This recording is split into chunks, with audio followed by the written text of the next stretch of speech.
Türkistanlıq qarindoshlar, Sharq Turkiston xabar agentligining xabarlar programmasini ko'rishinglarni qizg'in qarshi olamiz.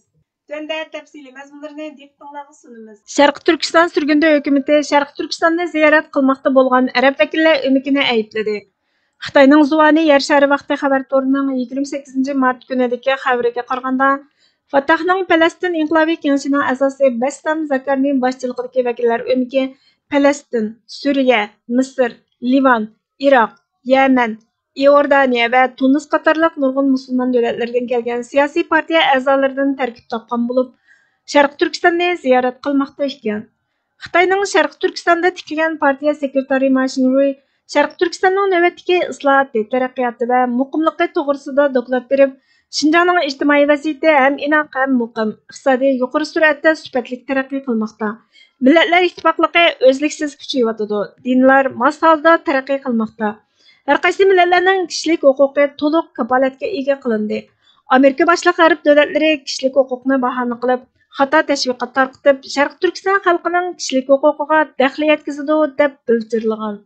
Sharq Turkiston surgunda hukumati 28 mart kuni arab vakillar umikining ishg'oliyat ostidagi Sharq Turkistonni muqaddas Ramazon oyida ziyorat qilganligini ayblab axborot e'lon qilib, Xitoy hukumatining o'zliksiz elib berayotgan irqiy qirg'inchilik va diniy erkinlikni bostirish qilmishi jarayonida elib berilgan bu ziyorat arab vakillar umiki harakatining atalmish Şinjandagi musulmonlar duch kelgan rahimsiz reallik bilan bo'lgan zidliqini gavdalantirdi.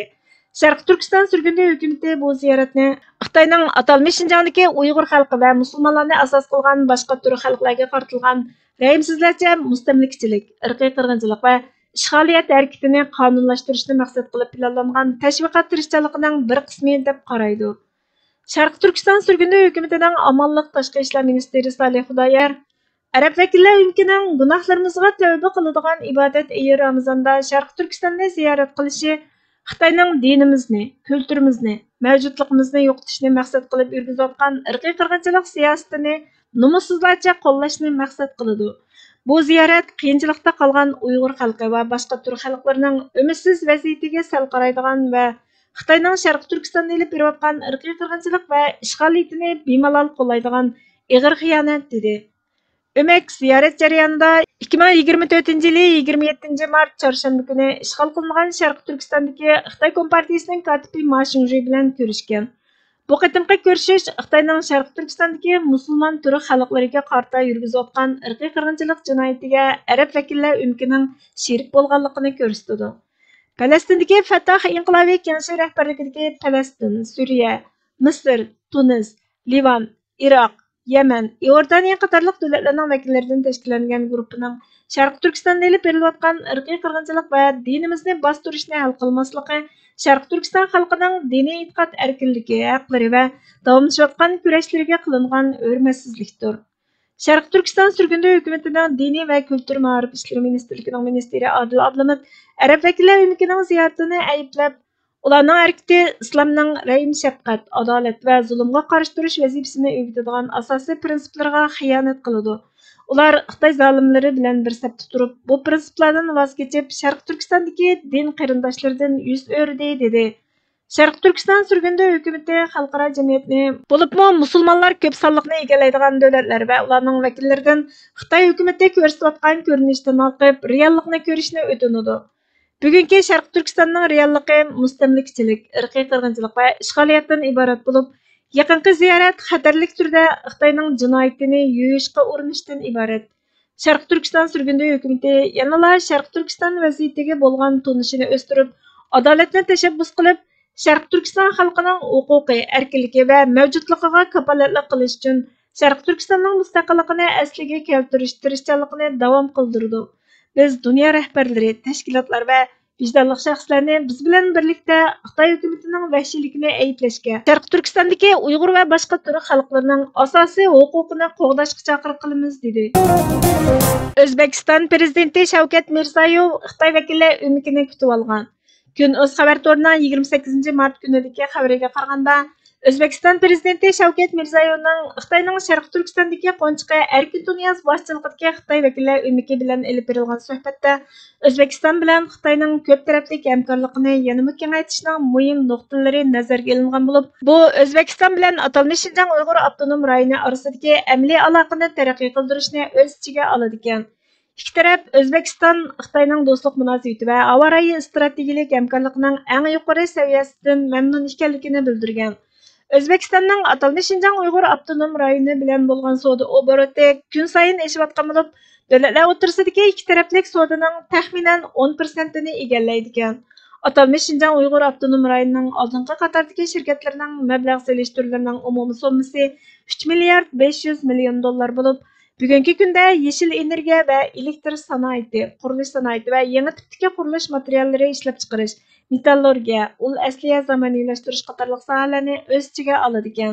Shavkat Mirziyoyev atalmish Şinjan Uyg'ur avtonom rayoni bilan o'zaro manfaat yetkazish, hamkorlikni yanada taraqqiy qildirish va birlashma turlarni tiziltishning muhimligini tilga olgan. Yangilik yaratish texnikasi, dehqonchilik va suv boshqarish, qatnash va ashyo oboroti, banka va pul muomala tarmoqlari, ma'rif, an'anaviy tibobatchilik qatorliq bir qator muhim sohalar bilan bo'lgan hamkorlikni kuchaytirishni qaror qilgan. Sharq Turkiston surgundi hukumati ijtimoiy axborot vositalarida buningga inkas qaytarib, O'zbekiston prezidenti Shavkat Mirziyoyev bilan Qo'nchoq Erkin Tunyaz boshchiligidagi Xitoy vakillar o'mikining suhbatini la'natlaymiz. Ikki tarafning bu kelishimi Xitoyning O'zbekiston bilan cho'nqur tarixiy, kultur, milliy va madaniyat shundaqla iqtisodiy munosabati bo'lgan Sharq Turkistonda yurgizayotgan rəhimsiz irqiy qirg'inchiligiga nomussizlik bilan sal qaraydiganligini ko'rsatadi. O'zbekiston Sharq Turkistondagi Uyg'ur va boshqa turkiy xalqlarning nola faryodidan iqtisodiy kelishimlarni ustun o'ringa qo'yish orqali Sharq Turkistondagi qarindoshlariga xiyonat qilib qolmay, Xitoyning tatliq so'zlari va yolg'onchiligiga aldanib, egalik huquqini yo'qotishdak xatarga tavakkul qilyotdi. Bu davomlashayotgan irqiy qirg'inchilik va insoniyatga qarshi jinoyatlarga chetishlik Xitoy davlati bilan bo'lgan quyuq munosabatni kuchaytirish, atalmish Şinjandagi o'zbeklarni o'z ichiga olgan Uyg'ur va boshqa turkiy xalqlarning mavjudligi, huquqi va erkinligini qo'g'dash ko'rishini buzg'unchilikqa uchratadigan xatarlik yo'l. O'zbek hukumatining isiga haqiqiy egalik huquqi va milliy izzat obro'yining etnik qarindoshlariga qartilgan irqiy qirg'inchilik jinoyatlariga sherik bo'lish bilan emas, inson haqlari va adolatning asosida insho qilinganligini selib, Xitoy bilan bo'lgan munosabatni yangidan o'ylashib beqishga chaqiramiz. Sharq Turkistonning ahvoli aniq bir ogohlantirish bo'lsin. Hech bir iqtisodiy manfaat, kimlik, egalik huquq, erkinlikdan ayrilib qolishni aqliq ko'rsatilmaydi dedi. Qozog'iston prezidenti Qosim-Jomart To'qayev atalmish Şinjanning Qozog'iston-Xitoy munosabatini gullantirishdagi roliga ahamiyat bergan. Ostona vaqti xabar to'rining 27 mart kunidagi xabariga qaraganda, Prezident Qosim-Jomart To'qayev 26 mart Ostonada Xitoy Kompartiyasi atalmish Şinjan Uyg'ur avtonom rayonlik partkomining muavin kotibi va atalmish Şinjan Uyg'ur avtonom rayonining qo'nchoq raisi Erkin Tunyaz bilan ko'rishib, atalmish Şinjan Uyg'ur avtonom rayonining Xitoy bilan bo'lgan ko'p taraflik aloqasini cho'nqurlashtirishdagi strategik ahamiyatini ta'kidlagan. To'qayev, biz Xitoyning iqtisodining o'sishini yaqindan kuzatyapmiz. Harakatchan taraqqiyot va bu jarayonda qo'lga keltirilgan natijalarga diqqat qilamiz. Xitoy iqtisodiy taraqqiyot jihatda dunyodagi asosli davlatlarning biri. Shuningdek, bu biz uchun intayin foydali va zarur. Biz butun kuchimiz bilan bu hamkorlikning muvaffaqiyatli taraqqiy qilishiga kafolatlik qilamiz degan. Qozog'iston atalmish Şinjan Uyg'ur avtonom rayoni bilan savdo sanoat, qatnash, ashyo oboroti, dehqonchilik va sayohat qatorliq nurg'un sohada o'zaro bog'lanishlik bo'lib, Qo'rchoq rais Erkin Tunyaz mustahkam tarixiy va iqtisodiy bog'lanishni ta'kidlab, bu munosabatning ko'p yillardan buyon davomlashib kelayotganligini tilga olgan. Shu kuni Qozog'iston bosh ministri Oljas Baktenov bilan o'tkazilgan uchrashuvda ilgari ikki davlat rahbari o'rtasida tuzilgan kelishimda ko'rsatilgandek savdo, iqtisod va mablag' solishdagi hamkorlikni kuchaytirish fursati ustida suhbatlashgan. Xitoy Qozog'istonning asosli tashqi savdo hamrohi, ikki tarafning savdo summasi o'tgan yili 31 milliard 500 million dollarga yetgan. Xitoyning 2005 yildan buyongi jug'lanma mablag'i 25 milliard dollarga yaqinlashgan. Faqat o'tgan yilning oldingi 9 oyida Xitoyning bevosita solgan mablag'i 37% dan oshgan. Bugungi kunda 45 Qozog'iston-Xitoy turining tizimligi kollektiv mablag'ning 14 milliard 500 million dollardan oshib ketganligini ko'rsatib bergan. Sharq Turkiston sürgündü hökuməti bununğa ictimai axbarat vasitələrində inkaz qaytırıb, biz Qozog'iston prezidenti To'qayev bilan Qo'rchoq rais Erkin Tuniyazning suhbatlashganligini qattiq ayblaymiz. Bu qitimqi ko'rishish Xitoyning Sharq Turkistonda yurgizayotgan irqiy qirg'inchilik jinoyatiga ko'z yumadi.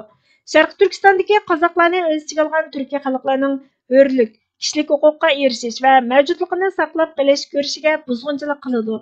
Sharq Turkistonda davomlashayotgan irqiy qirg'inchilik va insoniyatga qarshi jinoyatlarga chetishlik bo'lganlar bilan munosabat o'rnatish orqali Qozog'iston jinoyatga sherik bo'lish xavfiga duch keladi. Biz Qozog'istonning Xitoy bilan bo'lgan munosabatini darhol qaytadan baholab, xalqaro qoidani, shundaqla Uyg'ur, Qozoq va boshqa Turkiya xalqlarining kishilik izzat hurmati va inson haqlarini oldingi o'ringa qo'yishni talab qilamiz dedi. O'zimi azidu, o'zginimi azdirdi. Mücmel Talipçaqning mücmel bayonini ko'rgandan keyin. Abduri Burhan Muhammad. 3. Siyosiy kazzoblik, xato izohat va ozg'un fatvo. Da'vatchilik sohasi durustlikni, sapani, angliqlikni, sezgirlikni, shundaqla dodillikni talab qiladigan bir soha. Qo'rqoq, hiylagarlik, ikkiyuzlamachilik, shamolga beqib usul o'ynaydigan langtasmalik sohaning yeri emas. Bo'libmi kazzoblikning o'rni texmo emas. Afsuski, din da'vati qalpiqini kiyib yurgan mazkur talibchiqimizda da'vatchida tepiladigan xosliklardan bekrak, da'vatchida ko'rilsa bo'lmaydigan pash bo'lib qilinishi bilan tang bo'yqut qilinishi kerak bo'ladigan sifatlar mavsumda bir degidek ko'rilib turdi.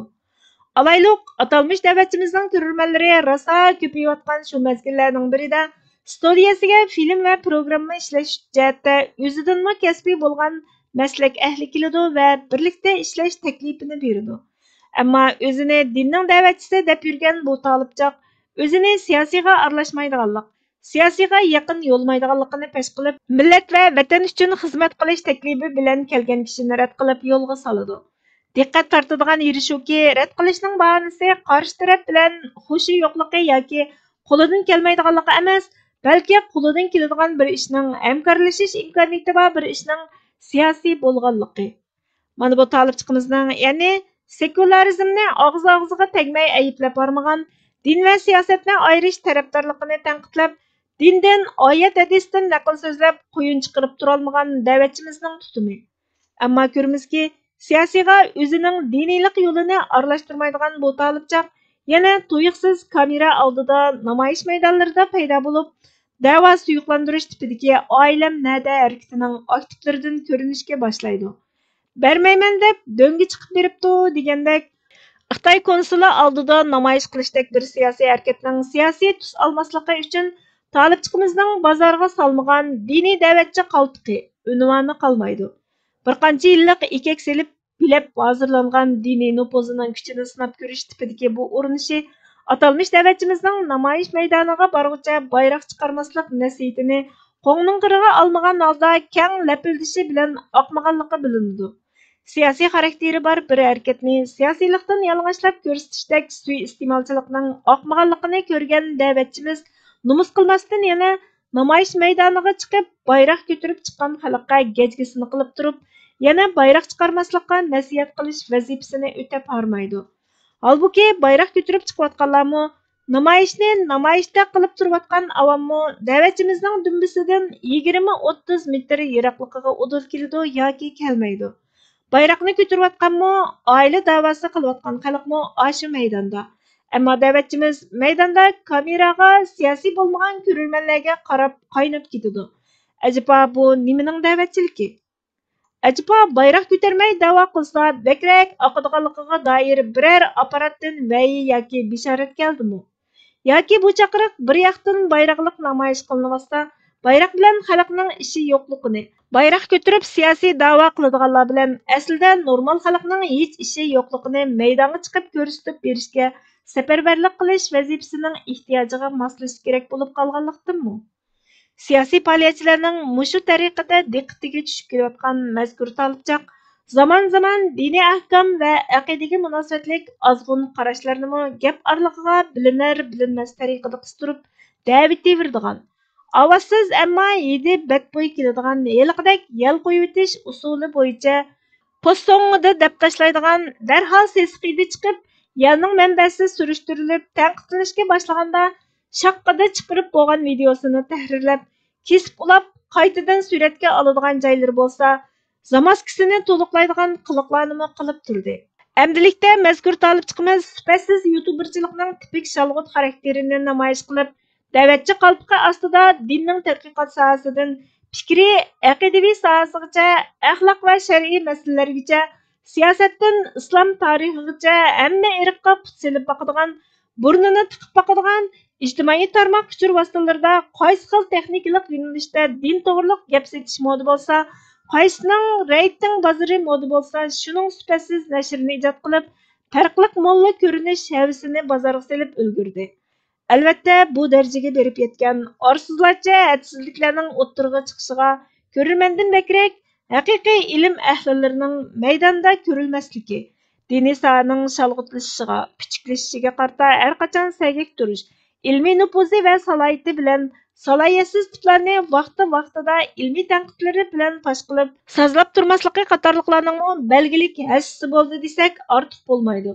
Shundaqla sohada kamera yuziga chiqib olgan bir talay yalangtoshlarning molla otqini kiyib olib, sifatsiz vaz tabliğlar bilan diniy ma'rifatchilikni bulg'ab o'ynashi, uni nupuz va nom atoqparastlikning vositasi qilib olishi, mundaqcha aytganda, mazkur youtuberchi talib chiqimizdanmi barbatroq talati bilan diniy sohani xunuklashtirishlarimi tog'da yo'lvoz bo'lmasa, maymun podshoh bo'lur tamsilining amaliyotga aylanishiga, talib chiqimizdek makkakacha diniy sohani malaman qilish va shaxtdan shaxqa qo'nib sohani bulg'ashga o'rin hozirladi desak xato bo'lmaydi. Shundoq qilib, piksel, ya'ni suzuklik darajasi yuqori, kirishtirish va tahrirlash sifatiga bir qadar hunar aralashgan teshpalpal, ichig'alg'al video ishlab youtuberchilik qilish sohasida navbatdagidek 10 ras orasiga bir saxtani aralashtirib, millatga yutqizish taktikasini elib berishmi, bir sapsatini bozorga selib olish uchun 10 haqiqatni qurollantirishdek din tapovatchilikmi atalmish dinga xizmat qilib olganlik, diniy sohada ish qilib olganlikning bir variantiga aylanib qolmoqda. Davomi keyingi xabarlarimizda izchil anglitiladi. Bugungi xabarlarimiz mush yerda oxirlashdi. Bizga vaqt ayirganingiz uchun ko'pdan ko'p rahmat. Kelar qitimqi programmamizda ko'rishguncha Allohga omonat bo'laysizlar.